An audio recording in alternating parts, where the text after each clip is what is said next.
Students, welcome to the world of biology. Biology વિશ્વની અંદર આપ સૌનું સ્વાગત કરું છું. વિદ્યાર્થીઓ, આજે આપણે નવું ચેપ્ટર સ્ટાર્ટ કરવા જઈ રહ્યા છે જેનું નામ છે કોષ ચક્ર અને કોષ વિભાજન. ધેટ મીન્સ કે cell cycle and cell division. આ પણ યુનિટ નંબર 3નું જ આ ચેપ્ટર છે જેનો પાયો આપણે ચેપ્ટર નંબર 8 કોષ the basic unit of life સેલવાળા ચેપ્ટરમાં આપણે કરી ચૂક્યા છે. તો હવે આનો જ પાયો આની અંદર આપણને બહુ જ કામ લાગવાનો છે અને કંઈક હું તમને ત્યાં કહેતો હતો કે સંભાજન, આંતરાવસ્થા, ભાજનોત્તર અવસ્થા, એસ અવસ્થા, આ બધું શું છે એ આ ચેપ્ટરમાં આપણે ડિટેલમાં સમજવાના છીએ. એટલે ખાસ આપણને આગળનું ચેપ્ટર જો યાદ હશે તો આ ખૂબ સારી રીતે આપણે કરી શકવાના છીએ. એટલે આ ચેપ્ટર જે છે ખૂબ જ ઇન્ટરેસ્ટિંગ છે અને ખૂબ જ કન્સેપ્ચ્યુઅલ છે. એટલે આમાં તમારે સમજણની ખૂબ જરૂરિયાત પડશે. તો જો પ્રકરણ નંબર 10 કોષ ચક્ર અને કોષ વિભાજન.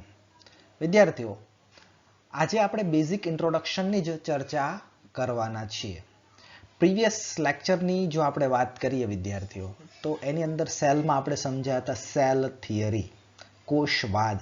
સ્લીડન અને સ્વાને સૌપ્રથમ એવું કીધું કે કોષ એ રચનાત્મક અને ક્રિયાત્મક એકમ છે, પણ સ્લીડન અને સ્વાન એ નહોતું સમજાવી શક્યા કે કોષની ઉત્પત્તિ જે છે એ કઈ રીતની થાય છે. તો રુડોલ્ફ વિશ્વ નામના વૈજ્ઞાનિકે આપણને ખ્યાલ છે, એણે કીધું કે કોષ એ પૂર્વ અસ્તિત્વ ધરાવતા કોષમાંથી ઉત્પન્ન થાય છે. સેલ્યુલા ઈ સેલ્યુલા નામની થિયરી આપી. ધેટ મીન્સ કે કોષ એ પૂર્વ અસ્તિત્વ ધરાવતા કોષમાંથી શું થતો હોય છે? ઉત્પન્ન થતો હોય છે. તો આની આપણે ચર્ચા કરી ચૂક્યા છીએ.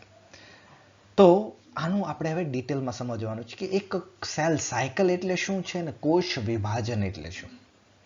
ઓકે, બધું ડિટેલમાં ખૂબ આપણે સમજવાનું. જો અહીંયા આપણને એક ચક્ર આપેલું છે. આ ચક્ર જે છે ને સ્ટુડન્ટ્સ, એ ચક્ર છે કોષ ચક્રનું. જો અહીંયા કોઈ એક કોષ છે, બરાબર છે, અને એ કોષ આખું ચક્ર પૂરું થતા જો એકમાંથી બે બની ગયા કે નહીં? એટલે એક કોષમાંથી બે કોષ બનવાનું પ્રક્રિયા જે છે તે સુધીનો જે સમયગાળો છે એને કહેવાય કોષ ચક્ર. બરાબર છે. ડિટેલમાં આપણે વ્યાખ્યા પણ સમજવાની છે. ખૂબ ધ્યાનથી સમજજો. પહેલા આ ચેપ્ટરનો આપણે વેઇટેજને પણ સમજી લઈએ કે નીટની અંદર છેલ્લા 10 વર્ષમાં કેટલા પ્રશ્ન જે છે એ પૂછાયેલા છે સ્ટુડન્ટ્સ. ઓકે, તો ચાલો સૌપ્રથમ આ જે ચેપ્ટર છે એની અંદરથી આપણે સેલ સાયકલ સમજવાના છે. ધેટ મીન્સ કે કોષ ચક્ર એ છે 10.1.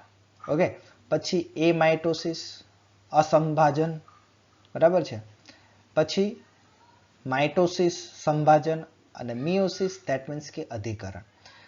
હું તમને બેઝિક માહિતી આપી દઉં. માઇટોસિસ એટલે વિદ્યાર્થીઓ થાય સંભાજન. સંભાજન શું કહેવાય વિદ્યાર્થીઓ? પેનનો યુઝ કરી લઈએ. સંભાજન.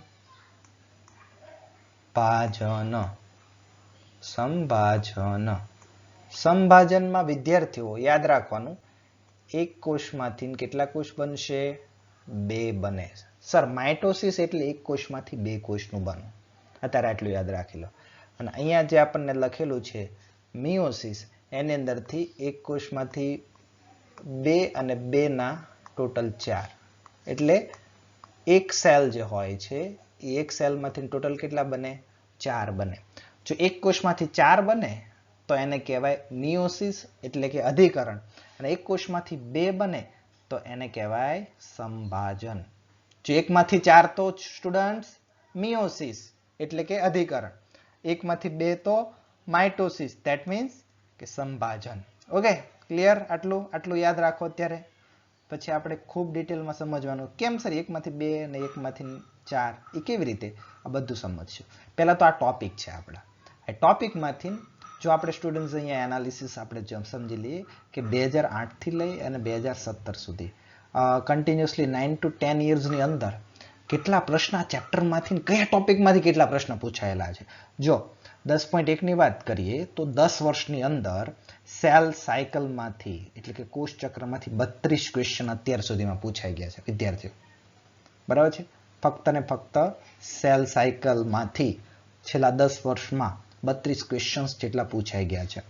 એ માઇટોસિસમાંથી તો એક જ પ્રશ્ન પૂછાણેલો છે અને એની જનરલ આપણે શોર્ટમાં એક વ્યાખ્યા સમજવાના છે, બરાબર.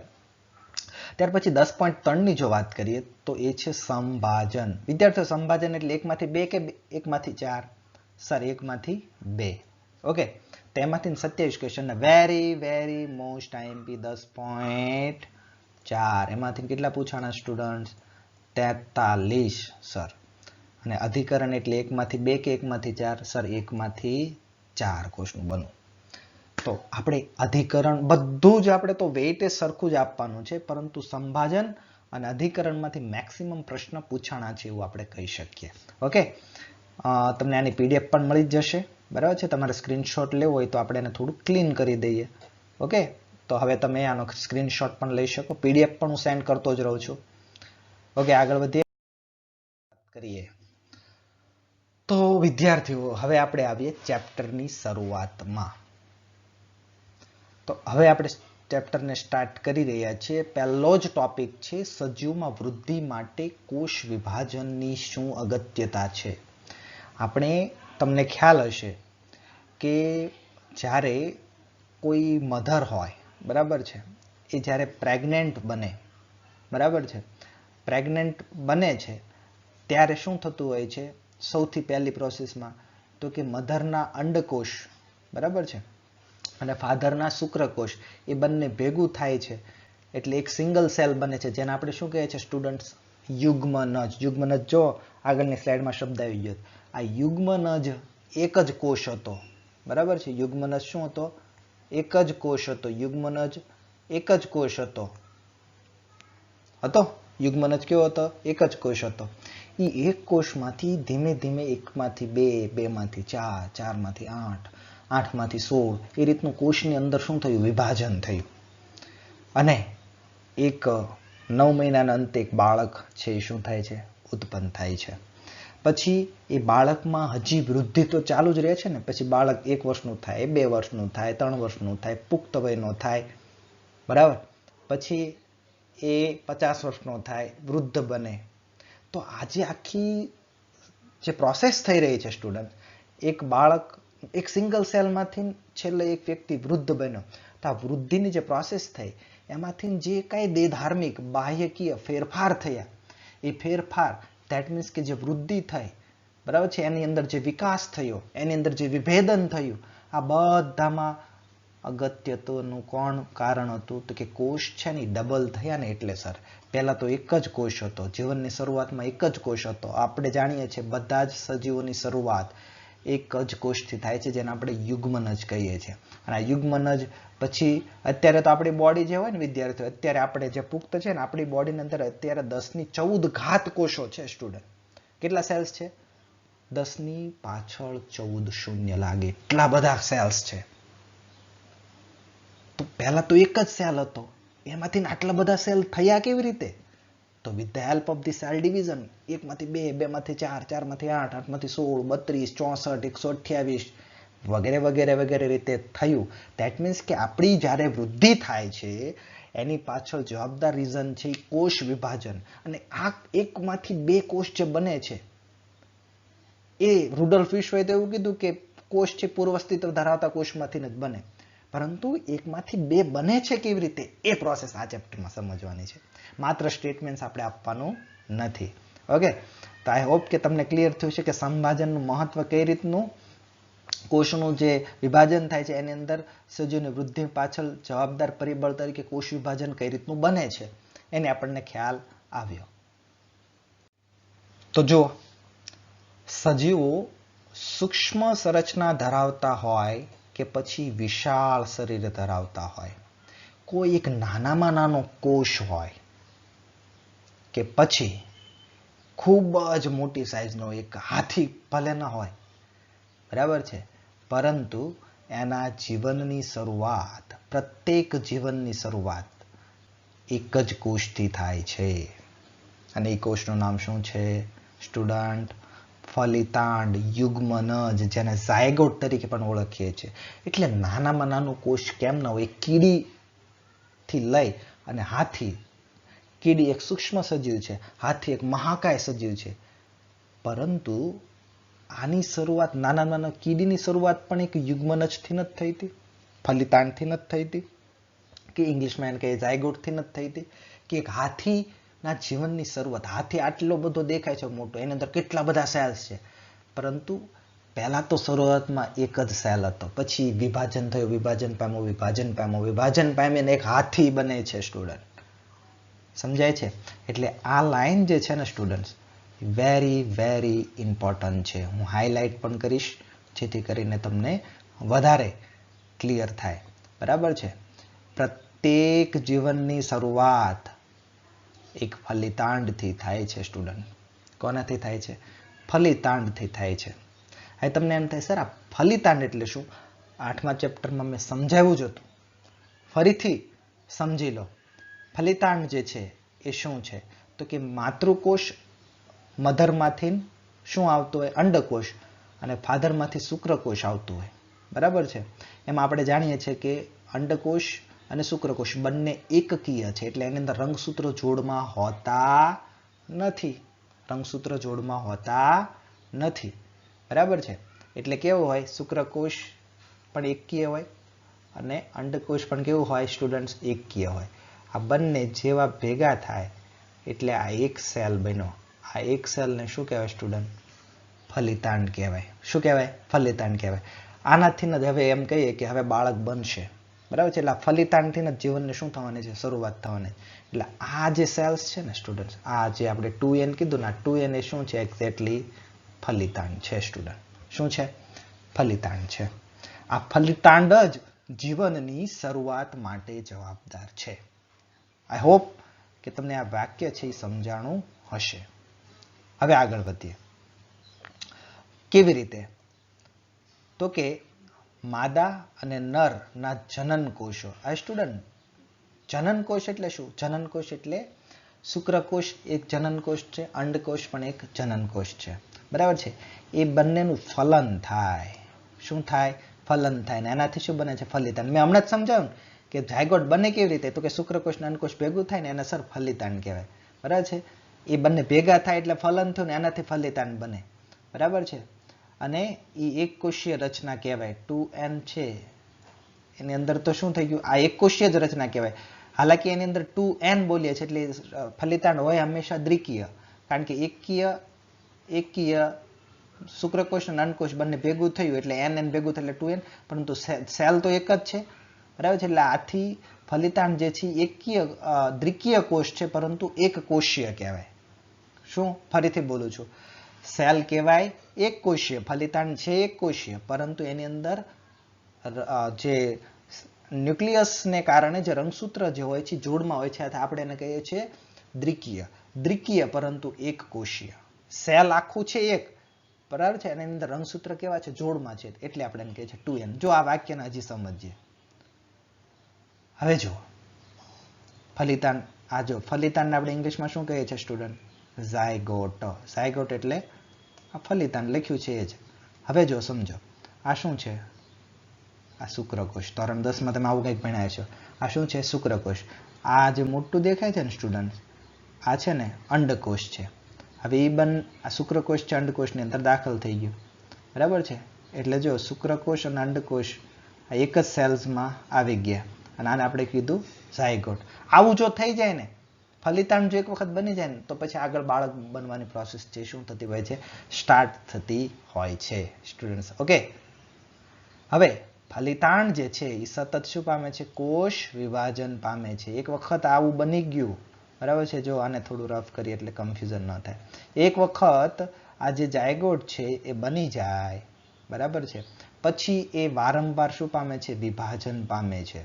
એટલે અંદર 1 માંથી 2, 2 માંથી 4, 4 માંથી 8, 8 માંથી 16, 16 માંથી 32, 32 માંથી 64, એમ વિભાજન પામે છે.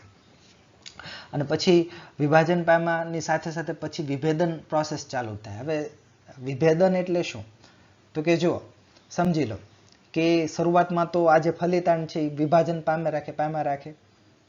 બધાને જાણો, એક બાળક છે માતાના પેટની અંદર 1 મહિનાનું હોય, પછી ધીમે ધીમે બધા અંગો બનવાની શું થાય? શરૂઆત થાય.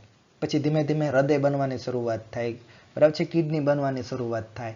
તો પહેલા તો શરૂઆતમાં તો કોષો બધા સરખા છે, પછી શું થાય, અડધા કોષ એમ કે છે હવે તું ભાઈ કિડની બનાવ, તો કિડની બનાવવાનું જ કામ કરશે એ કોષ. પછી અમુક કોષને કહેશે તું હૃદય બનાવ, અમુક કોષને કહેશે કે તું ભાઈ ફેફસા બનાવ. તો આ રીતે કોષનું કાર્યના આધારે પછી શું થાય છે, વિભાજન થાય. એક મલ્ટિપલ સંખ્યામાં વધી તો રહ્યા જ છે, પરંતુ જોડે જોડે હવે કાર્યને આધારે પણ વિભાજન થઈ રહ્યું છે. એટલે કાર્યને આધારે વહેંચણી, જેને શું કહેવાય, વિભેદન. વિભાજન એટલે નંબરમાં વધવું અને વિભેદન એટલે ચોક્કસ કાર્યને આધારે શું થવું, ડિસ્ટ્રીબ્યુશન થવું. બરાબર છે. અને અંતે પછી બધું જ કાર્યના આધારે બની જાય, ફેફસા બની જાય, કિડની બની જાય. બરાબર છે. જેટલા પણ આપણા ઓર્ગન છે બધું બની જાય એટલે એક આખું સજીવ છે એ આખું શું પામી જાય છે, નિર્માણ પામી જાય છે સ્ટુડન્ટ. બરાબર છે. પરંતુ જીવનની શરૂઆત તો ઝાયગોટથી જ થઈ. રેડી? જો આ રીતનું જે હતું, આ શું છે, આ જે છે એ પોતે અંડકોષ છે. રેડી? હવે એની સાથે જો એક શુક્રકોષ જોઈન્ટ થયું એટલે આ શું થઈ ગયું, આ જે બની ગયું એ શું બની ગયું, ઝાયગોટ બની ગયું સ્ટુડન્ટ. હવે જો પછી એ ઝાયગોટમાંથી જો એકમાંથી બે થયા, દેખાય છે. પછી બે માંથી જો ચાર થયા, 1 2 3 અને 4 થયા. પછી 4 માંથી જો 8 થયા, પછી 8 માંથી 16 થાય. પછી ધીમે ધીમે ધીમે એક આખું સજીવ શરીર છે બનતું જાય ને જોડે જોડે વિભેદને પામતું જાય. ઓકે, તો આ પ્રોસેસને આપણે સમભાજન તરીકે ઓળખીએ છીએ. બરાબર છે. શું કહેવાય, સમભાજન. 1 માંથી 2, 2 માંથી 4, 4 માંથી 8. હવે સ્ટુડન્ટ હું તમને એક પ્રશ્ન પૂછું, 128 કોષ, સ્ટુડન્ટ ધ્યાનથી સમજજો, આ પ્રશ્ન પૂછાતો હોય છે. 128 કોષ ને જો બનાવવા હોય તો કેટલી વખત એક કોષને 128 કોષ બનાવવા હોય તો એ કેટલી વખત વિભાજન પામ્યો હશે? જણાવો જવાબ, વિચારો, પછી હું તમને ગણતરી કરતા શીખવાડું. આવા પ્રશ્ન પૂછાતા હોય છે. આપણને ખબર છે સર કે એક છે, એકમાંથી મારે 128 કરવા છે, નો ડાઉટ. ચાલો તો આપણે સમજીએ. દાખલા તરીકે આપણે એક સેલ છે, હવે એકમાંથી કેટલા થયા, 2. બરાબર છે. 2 માંથી કેટલા થાય, 4. 4 માંથી કેટલા થાય, 8. 8 માંથી કેટલા થાય, 16. 16 માંથી કેટલા થાય, 32. 32 માંથી કેટલા થાય, 64. 64 માંથી કેટલા થાય, 128. થાય કે નહીં? તો કેટલી વખત વિભાજન પામ્યું છે? જો 1 2 રેડી, 3 4 5 6 અને 7. સર એક સિંગલ સેલ 7 વખત વિભાજન પામે ને, 7 વખત વિભાજન પામે ને ત્યારે શું થાય, 128 કોષ બને. તો હવે સ્ટુડન્ટ્સ મને એમ કહો તો કોઈ કોષ છે એક કોષમાંથી 16 કોષને બનવું હોય તો કેટલી વખત વિભાજન પામવું પડે? જવાબ આપો. તો સર 1 2 3 4, 4 વખત પામવું પડે. જો 1 માંથી 2, 2 માંથી 4, 4 માંથી 8, 8 માંથી 16. સર 4 વખત પામવું પડે. સમજાણો અને સમજજો. આવી રીતની કેલ્ક્યુલેશન પણ આવશે, જો કે આગળ આપણે સમજાવીશું, પરંતુ અત્યારે થોડું સમજી લીધું હોય તો આગળ સમજવામાં સરળતા રહે. ઓકે, હવે કોષ જે છે, બરાબર છે, કોષની જરૂરિયાત શું હોય છે, કોષની લાક્ષણિકતા શું હોય છે? કોષ એકમાંથી 2 બને એની અંદર 2 પ્રોસેસ થાય સ્ટુડન્ટ, વૃદ્ધિ થાય અને પ્રજનન થાય. બરાબર છે. હવે જો આ એક કોષ છે, મેં એમ કીધું એકમાંથી 2 કોષ બને. રેડી? તો આ પહેલા તો એક કોષ છે. Ready student? આ એક કોષ છે. હવે એક કોષ પહેલા તો શું થાય, મોટો થાય એટલે વૃદ્ધિ કરે. બરાબર? પછી 2 ભાગ કરે એટલે આ રીતના 2 સેલ બની ગયા. આ સેલમાંથી કેવા સેલ બની ગયા, 2 સેલ બની ગયા. રેડી? તો જો આ સેલને પહેલા તો શું કરી, વૃદ્ધિ કરી. શું કરી? વૃદ્ધિ કરી. પછી એ કોષે શું કર્યું, વિભાજન કર્યું. વિભાજન કર્યું દેટ મીન્સ કે એ કોષ માટે તો પ્રજનન જ છે. એટલે જ્યારે કોષ એકમાંથી 2 બને છે ત્યારે કોષની અંદર વૃદ્ધિ પણ થાય છે અને પ્રજનન પણ થાય છે. બરાબર છે? આ કોષની શું છે, લાક્ષણિકતા છે. તો સ્ટુડન્ટ્સ આપણે શું કીધું કે કોઈ એક કોષ હોય, બરાબર, એ પહેલા તો શું પામે, વૃદ્ધિ પામે. બરાબર?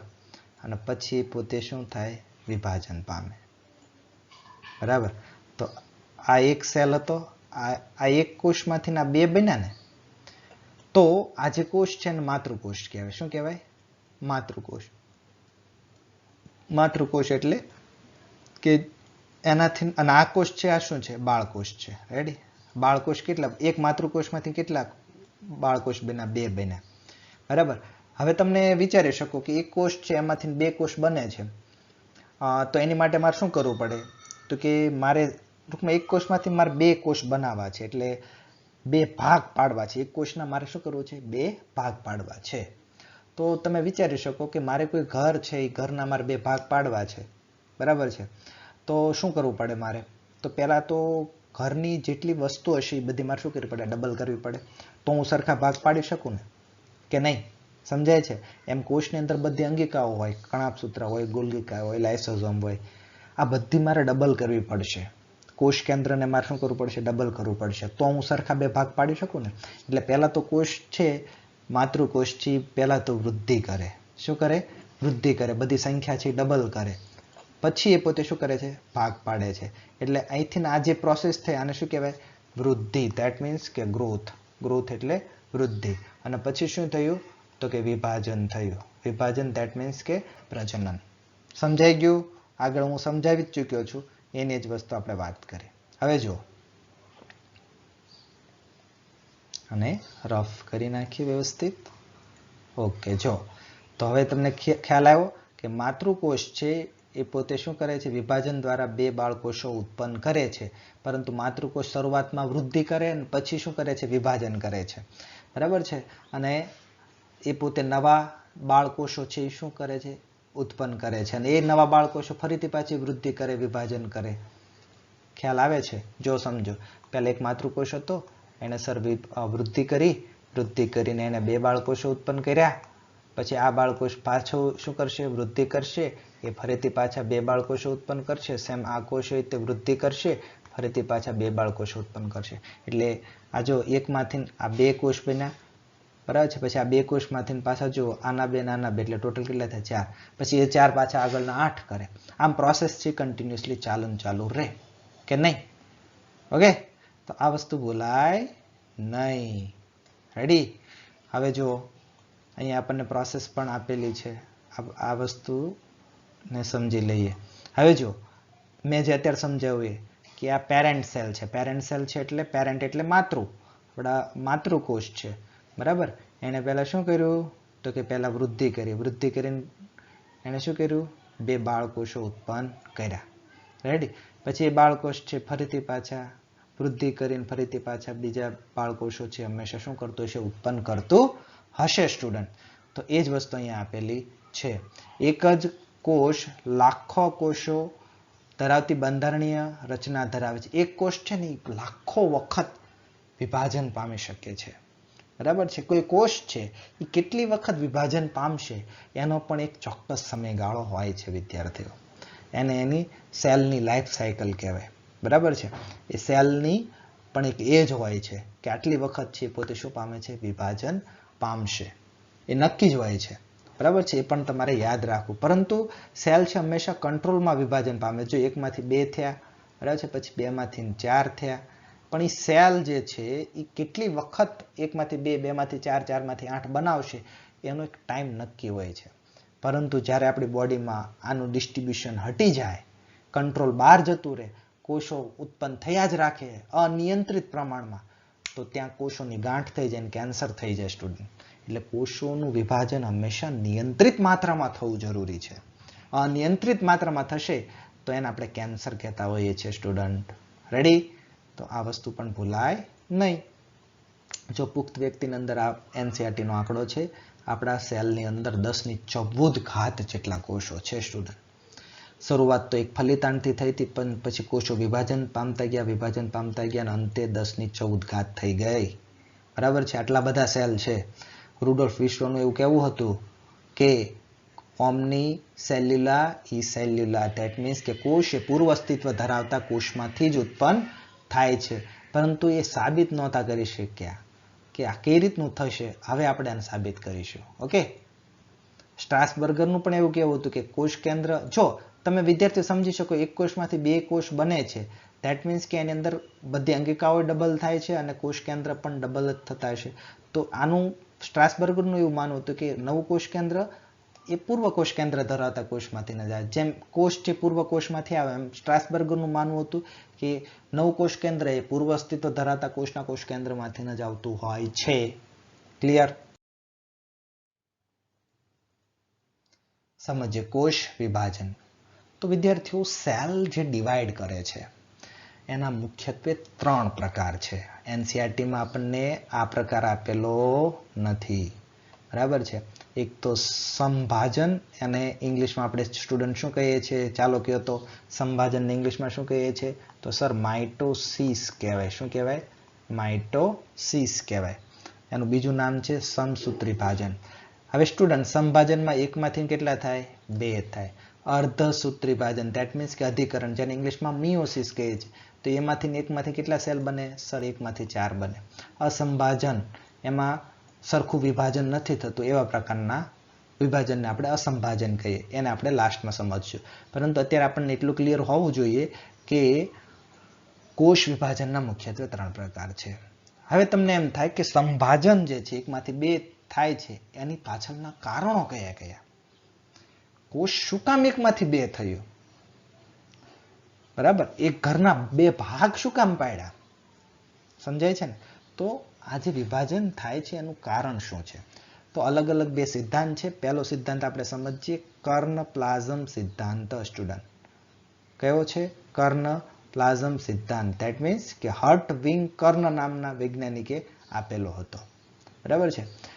અને આ વૈજ્ઞાનિકનું એવું માનવું હતું કે જે કોષ હોય છે એનો એક કેરિયોપ્લાઝમિક ઇન્ડેક્સ હોય છે. કેરિયોપ્લાઝમિક ઇન્ડેક્સ શું છે હું સમજાવું છું. કેરિયોપ્લાઝમિક ઇન્ડેક્સને શોર્ટમાં આપણે કેરિયોનો કે અને ઇન્ડેક્સનો આઈ, કે આઈ માં કંઈક અડચણ આવે છે એના કારણે થાય છે. એટલે કર્ણ પ્લાઝમ જે સિદ્ધાંત છે આખો કે આઈ ઇન્ડેક્સ ઉપર આધાર રાખે છે. હવે સમજીએ what is the meaning of karyoplasmic index. Okay, સમજો. તો જુઓ, આ કેઆઈ ઇન્ડેક્સનું સૂત્ર છે સ્ટુડન્ટ. કેવું સૂત્ર છે? કેઆઈ ઇન્ડેક્સનું સૂત્ર છે.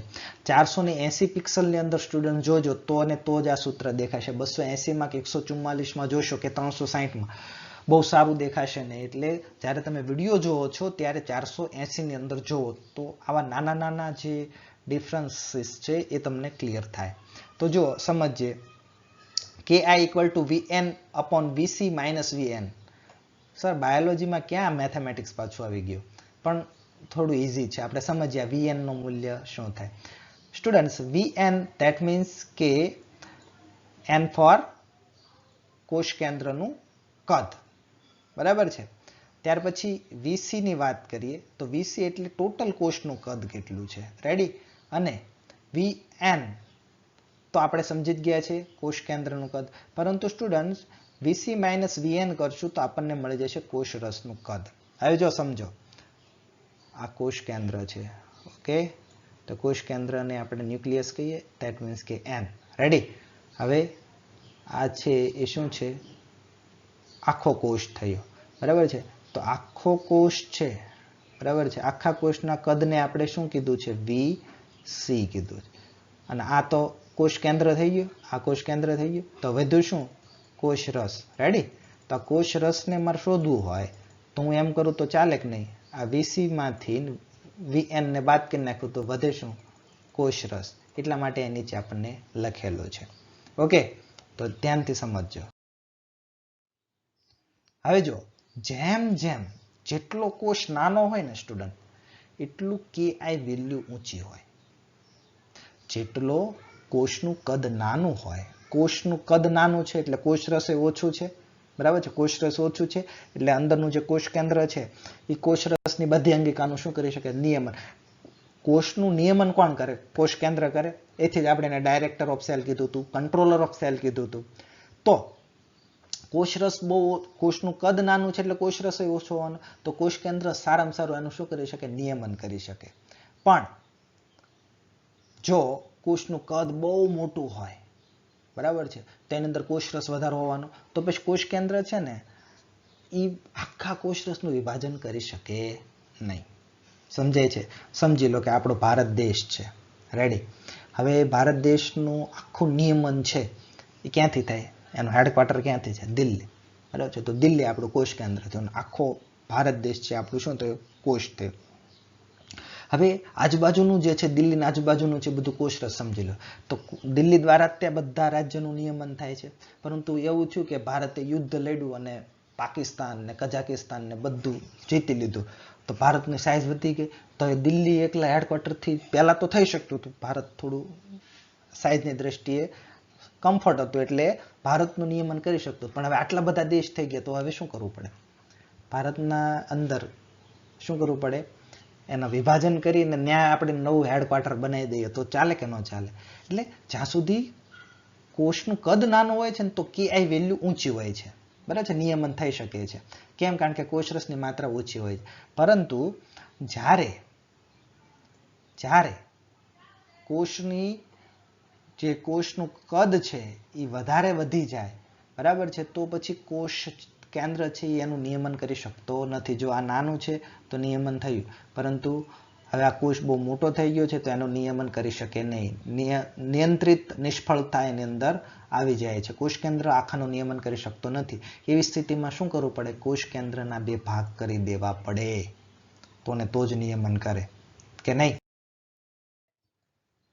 બીજું છે સરફેસ વોલ્યુમ રેશિયો આ સરફેસ વોલ્યુમ રેશિયોનો મતલબ શું થાય સ્ટુડન્ટ કે કોષ જે હોય છે બરાબર છે આ બધું નીટ માટે છે સ્ટુડન્ટ્સ NCERT ની અંદર આગળની 2 થિયરી આપેલી નથી તમે ટેક્સ્ટ બુકમાં જોશો એટલે ક્લિયરલી ખબર પડી જશે પણ આપણે જે PDF આપીએ છીએ એ તમારે પ્રિપેર કરવાની હોય છે હવે જો પહેલી થિયરી તમને સમજાઈ ગઈ કે KI વેલ્યુ જેટલી વધારે ને તો કોષ વિભાજન કરવાનો નથી પરંતુ KI વેલ્યુ ઘટશે ક્યારે ઘટે જ્યારે કોષની સાઇઝ વધી જાય ત્યારે કોષરસ વધી જાય તો જ કોષ વિભાજન પામે બીજો થિયરી એવી છે કે આપણે જાણીએ છીએ કે કોષોની જે સપાટી હોય ફરતી કોષરસ પટલની જે સપાટી હોય એ આજુબાજુના દ્રવ્યોનું શું કરતી હોય છે શોષણ કરતી હોય છે રેડી ને આજુબાજુના દ્રવ્યોનું શું કરતી હોય છે શોષણ કરતી હોય છે બરાબર છે આ સપાટી જે છે એ શું કરે આજુબાજુના દ્રવ્યોનું શોષણ કરે બરાબર છે જ્યાં સુધી જે જો અહીંયા આપેલું જ છે આપણને દેખાય છે કે કોષ તેની જાળવણી અને વૃદ્ધિ માટે એને જરૂરી દ્રવ્યોનું શું કરવું પડતું હોય શોષણ કરવું પડતું હોય છે એટલે સરફેસમાંથી પોતે શું કરે છે શોષણ કરે છે અને જેમ જેમ શોષણ કરે એમ વૃદ્ધિ થાય બહારથી બધું ગ્રહણ કરો એટલે કોષની વૃદ્ધિ થવાની જ છે બરાબર છે પછી જેમ જેમ વધારતા જશો તેમ સપાટીમાં શું થશે કોષના કદમાં શું થાય વધારો થાય કોષનું કદ છે વધતું જાય છે અને સપાટી છે હવે શું પડે છે નાની પડે છે એટલે સપાટી છે જરૂરી દ્રવ્યનું શોષણ કરી શકતા નથી હવે શું થયું કે કોષની સપાટી ફિક્સ છે અંદરથી કદ તો છે એ વધતું ગયું પરંતુ હવે સરફેસ વધી શકે એમ છે નહીં બહુ વધારે સરફેસ વધારો તો કોષ ફાટી જાય એમ છે એટલે સરફેસ છે પહેલા તો સેલ ઓછો હતો ને એટલે જરૂરી જેટલા દ્રવ્યની જરૂરિયાત એટલું બધું થતું હતું પછી જેમ જેમ દ્રવ્યનું શોષણ કરતા ગયા એમ હવે સપાટી એરિયા ઘટી ગયો તો આને કહેવાય પુષ્ટ કદ ગુણોત્તર ધેટ મીન્સ કે સરફેસ વોલ્યુમ રેશિયો જ્યારે કોષની અંદર બહુ કદ વધી જાય ત્યારે પૂરતું શોષણ સમગ્ર કોષ માટે કરી શકતું નથી બરાબર છે એને આપણે કહીએ છીએ સરફેસ વોલ્યુમ રેશિયો તો જો અહીંયા આપણને એ જ સમજાવે છે અહીંયા આપણને એ જ આકૃતિની અંદર સમજાવવામાં આવેલું છે જો સમજો પહેલા કોષનું કદ છે એ નાનું હતું અને સપાટી દ્વારા છે બધા કણોનું શું થતું હતું શોષણ થતું હતું રેડી હવે સાઇઝ વધી ગઈ છે બરાબર છે કોષની રસની સાઇઝ વધી ગઈ છે બરાબર હવે જેટલા જરૂરી દ્રવ્યનું શોષણ જોતું હોય એટલું વોલ્યુમ છે સરફેસનું મળતું નથી એના કારણે છે એ શું કરવું પડે પછી કોષને ડિવાઈડ થઈ જવું પડે નવી કોષ ડિવાઈડ થઈ જાય તો પાછી નવી 2 સપાટી મળી જાય કે નહીં પુષ્ઠકદ નવું મળી જાય કે નહીં તો આટલા માટે નવા વિભાજન એટલે કાં તો કોષ રસને કારણે બરાબર છે કોષ રસને એટલે કે પહેલી થિયરી કનપ્લાઝમ થિયરીને કારણે વિભાજન પામે છે કાં તો સરફેસ વોલ્યુમના કારણે વિભાજન પામે છે આ 2 સિદ્ધાંત છે એના કારણે કોષ છે એકમાંથી 2 બને છે સમજાય છે આ વસ્તુ આપણે સમજાવી હવે કોષ ચક્રને સમજીએ સ્ટુડન્ટ એક કોષ ચક્ર એટલે શું આ એક કોષ હતું સર એ કોષે વૃદ્ધિ કરી પછી એને એમ થયું કે હું વિભાજન કરી શકીશ એટલે એકમાંથી 2 સેલ બનાવ્યા બરાબર છે આ પિતૃકોષમાંથી આ વૃદ્ધિ થઈ અને અહીંયા વિભાજન થયું અને એકમાંથી 2 સેલ બન્યા દેખાય છે એકમાંથી કેટલા સેલ બન્યા 2 સેલ બન્યા તો આ એક પિતૃકોષમાંથી બાળકોષ સુધી બનવાની જે પ્રોસેસ છે એને કહેવાય કોષ ચક્ર શું કહેવાય કોષ ચક્ર કહેવાય. જો સેલ સાયકલની વ્યાખ્યા સમજીએ. કોષ દ્વારા જનીન દ્રવ્યોનું દ્વિગુણન અને અન્ય ઘટકોનું સંશ્લેષણ દ્વારા બે બાળકોષો બનવાની પ્રક્રિયાને શું કહેવાય? એટલે એક સેલમાંથી એ સેલની વૃદ્ધિ થવી અને પછી એમાંથી બે બાળકોષોનું બનવું ત્યાં સુધીની જે પ્રોસેસ છે એને કહેવાય કોષ ચક્ર. શું કહેવાય સ્ટુડન્ટ? કોષ ચક્ર. Very good. શું કહીશું? કોષ ચક્ર. જો આ એક કોષ હતો અને જો આ એક કોષ હતો એ પછી ધીમે ધીમે વૃદ્ધિ પામી અને એકમાંથી બે બની ગયો. બરાબર છે? તો અહીંથી અહીંયા સુધીની જે આખી સાયકલ થઈ એને શું કહેવાય? કોષ ચક્ર તરીકે ઓળખીએ છીએ. બરાબર છે? એટલે આ વસ્તુને ખાસ આપણે સમજવાનું છે. એટલે જ્યારે એકમાંથી કોષ બે બની રહ્યા છે ત્યારે એની અંદર ડીએનએ પણ શું થતું હશે? ડબલ થતું હશે. કારણ કે કોષ કેન્દ્ર બે થાય છે એટલે કોષ કેન્દ્રની અંદર ડીએનએ આવેલું એ ડીએનએ પણ શું થતું હશે? બે થતું હશે. આ લાઈન છે તમને અત્યારે નહીં સમજાય, પરંતુ આગળના ચેપ્ટરમાં હજી આપણે આ ટોપિકમાં જ આગળ સમજતા જશું એ રીતનું તમને વધારે ખ્યાલ આવશે. એટલે કોષ છે એ એકમાંથી બે બને છે. બરાબર છે? ત્યારે એની માટે બધી જ જરૂરી દ્રવ્યો જે હોય છે એ સંશ્લેષણ કરવા પડે, ડબલ કરવા પડે, એને જ આપણે વૃદ્ધિ કહીએ છીએ. અને પછી એકમાંથી બે થઈ જશે. બરાબર છે? આપણે એક મકાનના બે ભાગ કરવા છે તો પહેલા ડાયરેક્ટ બે ભાગ ન કરી નાખીએ. પહેલા કોષની અંદર બધા સામાન લાવી નાખીએ, પછી એનું વિભાજન કરી નાખીએ. ક્લિયર છે? તો આ વસ્તુ યાદ રહે. અને આજે આપણે હું કહી દઉં છું કે એકમાંથી સીધા બે બની ગયા, પરંતુ એ આખી એક જેનેટિક પ્રોસેસ નિયંત્રણ હેઠળ હોય છે. બરાબર છે? આખી પ્રોસેસ છે જેનેટિક કંટ્રોલ હેઠળ થતી હોય છે. તો આટલું આપણે આજે સમજ્યા. બરાબર છે? તમારે સમજાવવાનું છે કે બહુકોષીય શરીર રચના કેવી રીતે નિર્માણ પામે છે. ધેટ મીન્સ કે એક ફલિતાંડમાંથી કેવી રીતના બે કોષ અને બે માંથી ચાર, ચારમાંથી 8 અને એક આખું બહુકોષીય સજીવ બને છે. તો સંભાજનની પ્રક્રિયાથી બને છે. બરાબર છે? પુખ્ત વ્યક્તિની અંદર કેટલા કોષો આવેલા હોય આપણે વાત કરી મનુષ્યના, એ સમય સમજજો. અહીં લખતો નથી, 10 ની ઉપર તમારે સમજવાનું કેટલા છે. કોષ ચક્ર એટલે શું? બરાબર છે? મેં આગળ જ લાસ્ટ જે આ પ્રીવિયસ સ્લાઇડમાં તમારે આવ્યું છે એ તમારે સમજાવવાનું છે. સજીવની વૃદ્ધિ માટે કોષ વિભાજનની અગત્યતા. બરાબર છે? એક કોષ જે છે એમાંથી સજીવની જે આખી વૃદ્ધિ થઈ રહી છે, તો એ વૃદ્ધિ પાછળ મેં કીધું ને કે ગર્ભથી લઈ અને પુખ્ત વયનો અને પછી પુખ્ત વયમાંથી વૃદ્ધ બને છે ત્યાં સુધીની પ્રોસેસમાં કોષ વિભાજનનું મહત્વ શું છે એને આપણે સમજાવવાનું છે. ઓકે? તો ટીલ ધેન તમે સારામાં સારું રીડિંગ કરો. All the best. Thank you very much.